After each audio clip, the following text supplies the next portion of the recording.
महाभारत के प्रेमियों, मैं राम सागर शास्त्री आप लोगों के समक्ष रखने जा रहा हूं भगदत्त वध। देखिए, जिस समय भीष्म और अर्जुन का संग्राम हो रहा था, उस समय भीमसेन दुशासन के साथ बैठे हुए थे। उस मौका मिलने पर अर्जुन ने भीष्म की सेना के कुछ योद्धाओं को मार डाला। भगवान कृष्ण भीष्म की तरफ देखकर मुस्कुराए। भीष्म को गुस्सा आ गया कि लग गई आग सी भीष्म के, बोले बसनाथ तारो है वाह, होश में संभालो घोड़ों को, मुस्कानी का जवाब है यह। भीष्म ने कहा, चिंता करो, अभी मैं तुम्हारी से हंसी बुलाए देता हूं। आज परशुराम का दिया हुआ बाण संधान कर दिया। ज्वाला की तरह जलता हुआ वह बाण अर्जुन की तरफ चल देता है, जिसकी ज्वाला को देखकर सेना कंपित हो गई।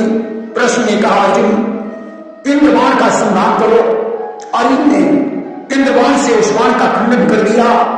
उधर भीष्म ने कौरव दल का हनन करने के लिए अपने रथ को छोड़ दिया और गदा लेकर कौरव सेना पर टूट पड़े कि रथ पे उतरी गदा करी भायो, और कौरव दल महायुद्ध मचायो। सैनिक भीमसेन पर वार करते ही परंतु उनकी तलवारें टूट जाती हैं।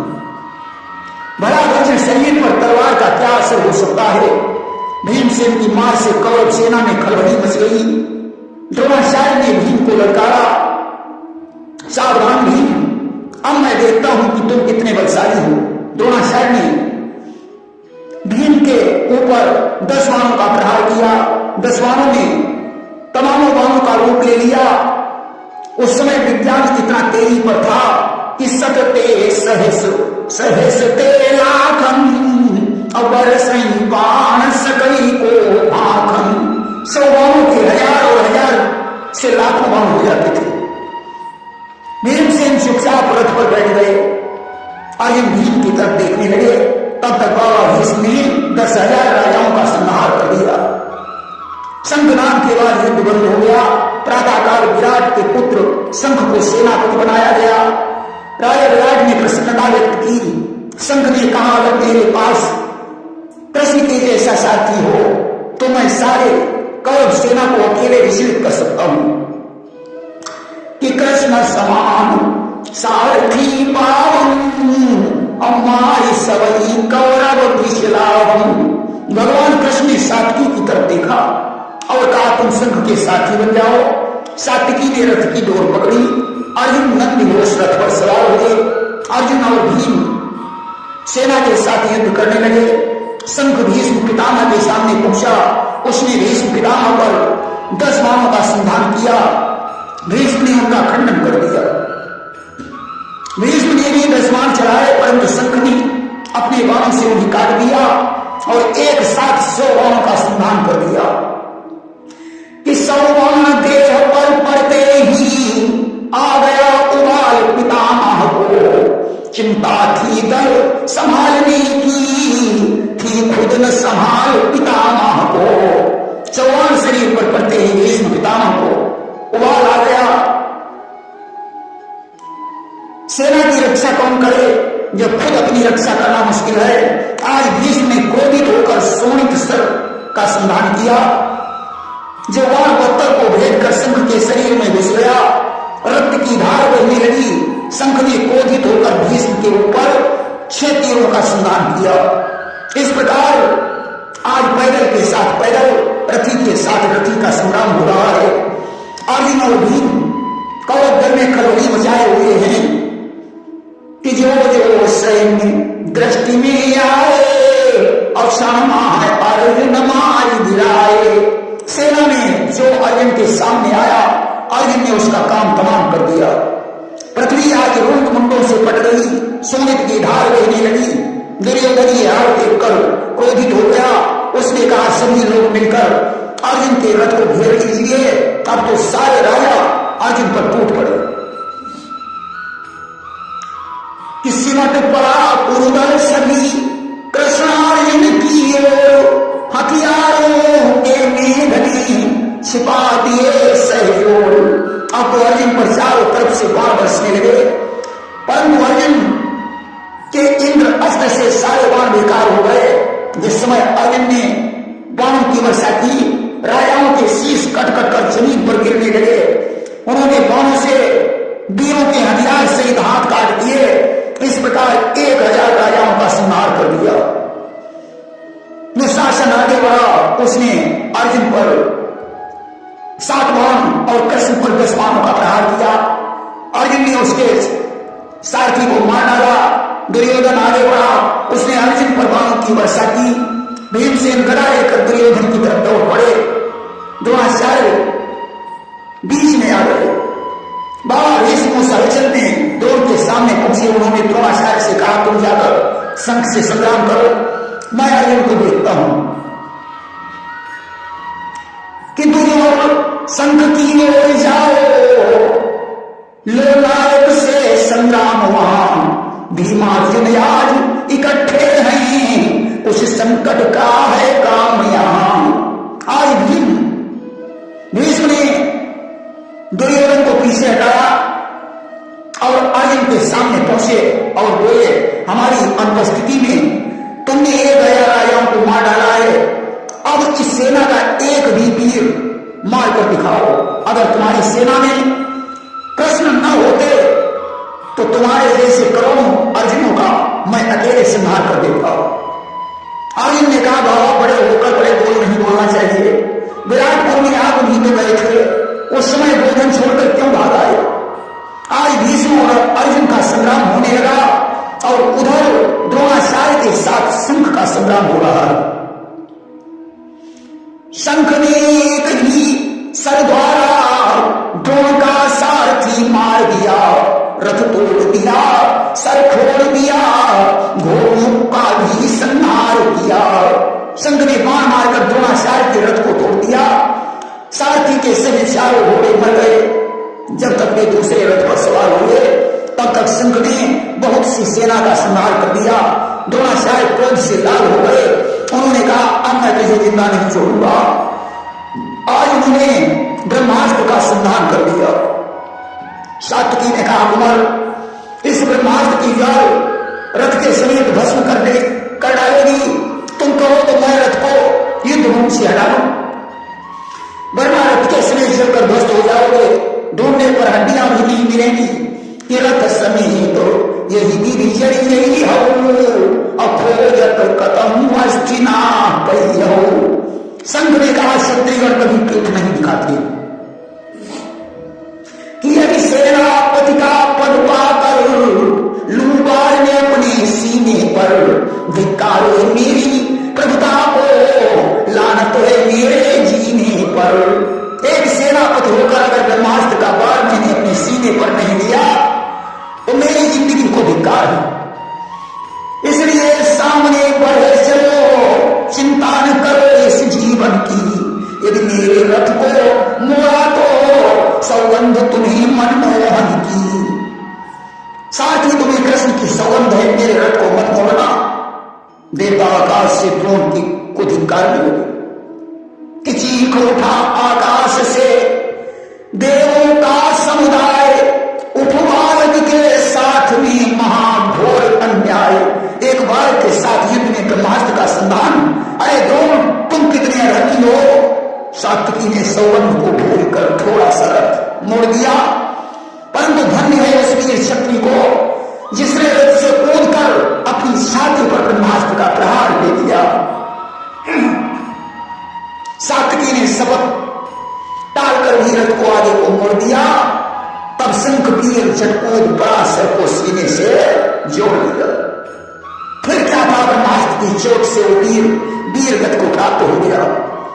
सेना में हाहाकार मच गया। द्रोणाचार्य को सही धिक्कारने लगे। धन्य है इस भारत भूमि को जहां ऐसे वीरों ने जन्म लिया, कि धन्य है भारत भूमि महान जहां जन्मी ऐसी संतान। 22 वर्ष में रण में जाकर दिखलाया उत्साह, जान पूरी कर मौत बुलाई रण में खासों खास। धर्म पर हो बैठा बलिदान,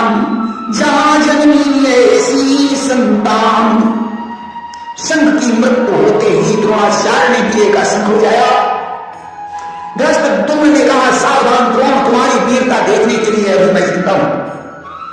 एक ब्राह्मण होकर तुमने बच्चे के ऊपर ब्रह्मास्त्र चलाया, तुम कितने अधर्मी हो, अब मेरे ऊपर अपने बाण चलाओ। द्रोणाचार्य ने तीक्ष्ण बाणों का संधान किया। धृष्टद्युम्न ने उन बाणों को काटकर 3 बाण द्रोणाचार्य के मस्तक पर मारे। वे अपने मस्तक से बाण निकालने लगे। अर्जुन ने ज्यों मुड़कर द्रोणाचार्य की तरफ देखा, तब तक भीष्म ने 10,000 राजाओं को मार डाला। भीष्म के शंखनाद के साथ ही संग्राम बंद हो गया। दोनों दल के वीर अपने अपने शिविर में चले गए। रात्रि काल में भगवान कृष्ण धर्मराज और अर्जुन के सहित विराट के पास पहुंचे। उन्होंने कहा, राजन, संसार में पुत्र से बढ़कर कोई चोट नहीं होती, दुश्मन का बार बचाने को धीरज से बढ़कर वोट नहीं, नरजीवन की कुल चोटों में बेटे से बढ़कर चोट नहीं। राजा विराट ने कहा, कृष्ण, मुझे तो इतना ही सुख है कि मेरा पुत्र धर्मराज के काम में आ गया। हम तो इतना सारा दल दिखाने के लिए नहीं, बल्कि धर्मराज के ऊपर न्यौछावर करने के लिए लाए हैं। धर्मराज कृष्ण और अर्जुन वहां से वापस लौट आए। भोजन करते समय द्रौपदी ने पूछा, आज युद्ध में क्या हुआ? अब कहे वो कृष्ण, अर्जुन भाई मारे सहस छत्र के धारी। आज युद्ध में अर्जुन ने 1000 छत्रधारियों का संहार किया। द्रोणाचार्य ने शंख पर ब्रह्मास्त्र चलाकर उसे मार डाला, परंतु भीष्म ने आज भी 10,000 राजाओं को मार डाला है। धर्मराज ने कहा, कृष्ण, जब 10,000 राजा रोज मारे जाएंगे तो फिर विजय कैसे होगी? 10 सहस्र निक्रम रथ जूझई, अभी समते जय मोहि न सूझई। द्रौपदी ने कहा, कृष्ण पर भरोसा रखो, यही बेड़ा पार करेंगे। प्रातः काल फिर संग्राम छिड़ गया। भीष्म और अर्जुन का, धृष्टद्युम्न और द्रोण का, शकुनी और सहदेव का, शल्य और सात्यकी का, अलंकुश और घटोत्कच का, कृतवर्मा और विराट का, कृपाचार्य और नकुल का युद्ध हो रहा है। अयोध्या देख भगदत्त रिसानो, चढ़ गए पर की न पयानो। युद्ध को देखकर भगदत्त हाथी पर बैठकर युद्ध भूमि में पहुंचा। इसका हाथी ऐरावत का पुत्र था, ये बहुत लंबा चौड़ा था। पांडव दल में प्रवेश करते ही हाथी पांडव सेना को पैरों से कुचलने लगा, रथ को सूंड से उठाकर फेंकने लगा। पांडव सेना भयभीत हो गई। भीमसेन ने गदा लेकर भगदत्त का सामना किया कि भगदत्त भूप भी क्या हुआ कि भगदत्त भूप भी भीम की ओर बिजली की नाई टूट पड़ा। छिप गया सर्व से पवन पुत्र, खूनी फौवारा छूट पड़ा। भगदत्त भीमसेन पर टूट पड़ा।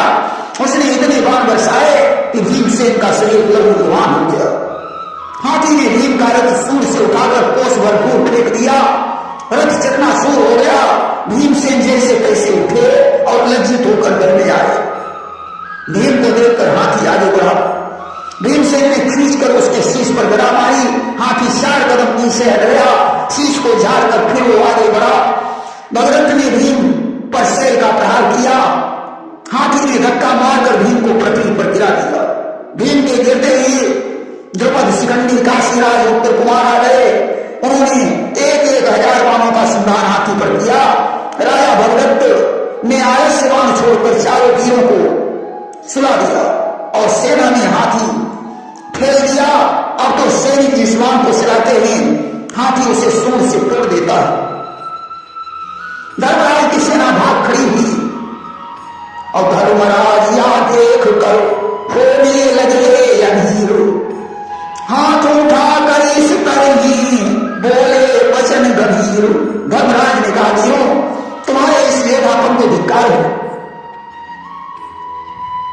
ना कुछ जवान के जोशों में खो बैठे जोश जवानी में, लानत है इस योद्धापन पर लग जाए आग मर्दानी में। अरे तुम क्षत्रिय हो, अस्त्र उठाओ और संग्राम करो। अब तो धर्मराज की सारी सेना हाथी पर टूट पड़ी। तमाम अस्त्र चलाए गए, परंतु हाथी के ऊपर उनका कोई प्रभाव नहीं पड़ा। इस प्रकार हाथी और भगदत्त ने 100 राजाओं को मार डाला। भगदत्त ने ललकार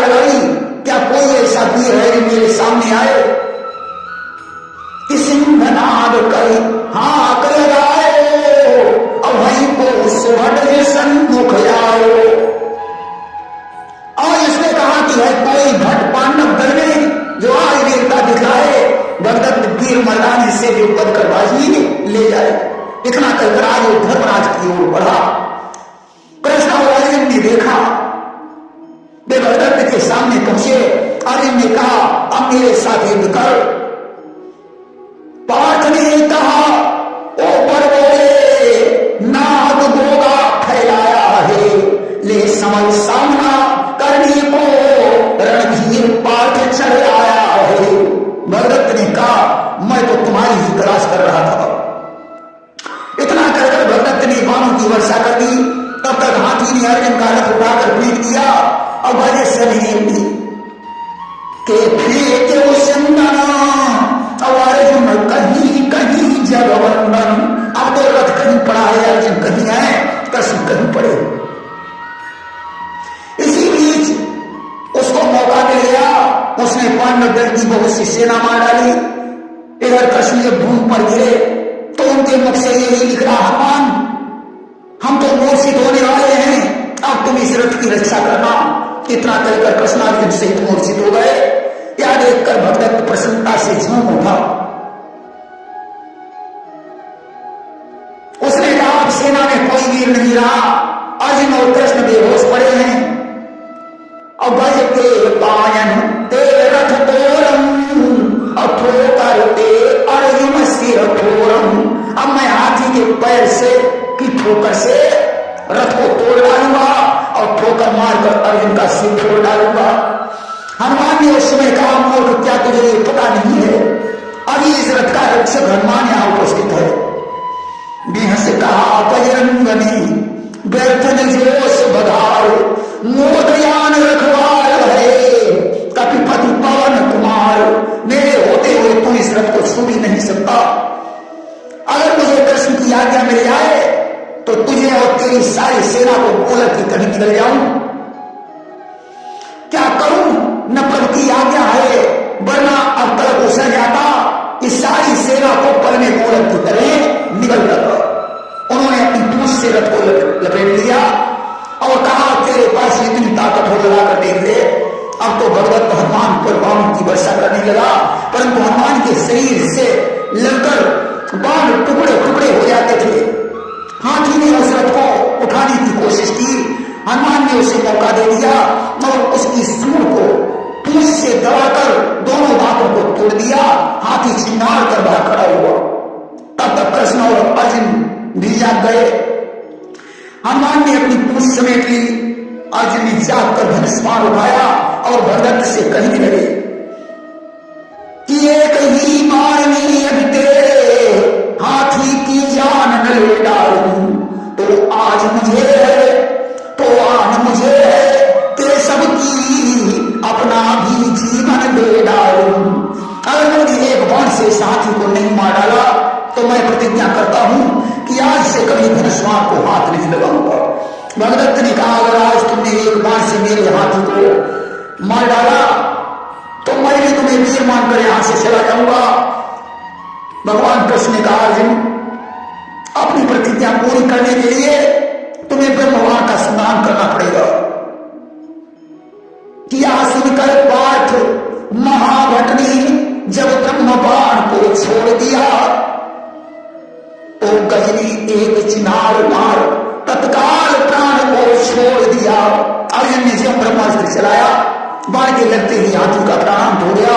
हाथी ज्यों निष्काम होकर गिरने वाला था, भगदत्त ने उसे जिंदा के सारे पर रोक लिया। अब ही देखी जी सोच विचारो, अपार्थ धनुष हाथ ते डारे।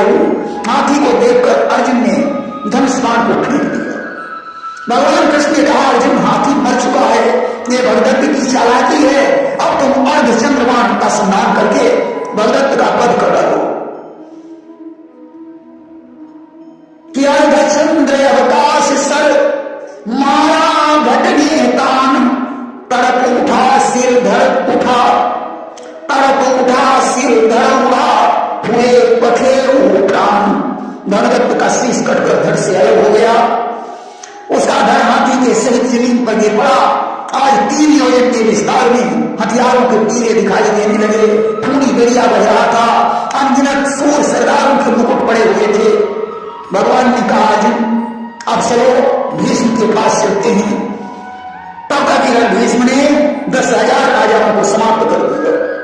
शंकर ध्वनि के साथ संग्राम बंद हो गया। सभी वीर अपने अपने शिविर में लौट आए। भोजन करते समय द्रौपदी ने पूछा, आज युद्ध का क्या परिणाम हुआ? भगवान बोले, आज हनुमान ने रथ की रक्षा की। तब अर्जुन ने भगवत को मारा, परंतु 10,000 राजा आज भी भीष्म ने संहार कर दिए। धर्मराज कहने लगे, ऐसे तो सारी सेना समाप्त हो जाएगी। द्रौपदी ने कहा, कोई बात नहीं, भगवान कृष्ण तुम्हारे साथ हैं, विजय तुम्हारी ही होगी। प्रेम से वृंदावन बिहारी लाल की जय।